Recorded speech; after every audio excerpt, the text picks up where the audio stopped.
3 questions to ask at your next sales meeting.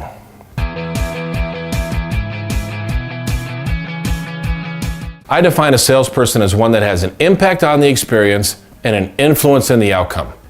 If you only have an impact on the experience, you're in customer service. Customer service is a total reactive position. Sales is proactive, spending more time telling your boss what's going to happen, not what happened.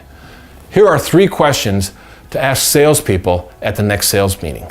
Number 1, which 5 people do you want to meet next week? Make a list of the people, not the companies. Last week was finding the companies.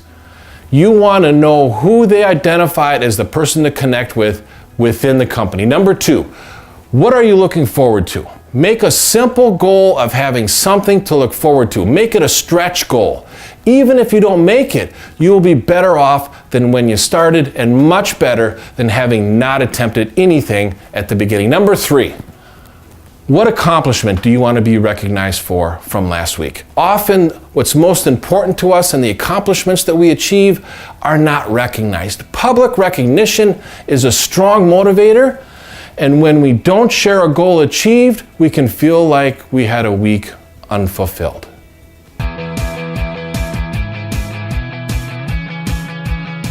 I'm Scott Plum with the Minnesota Sales Institute. Thanks for this time together. I look forward to our conversation.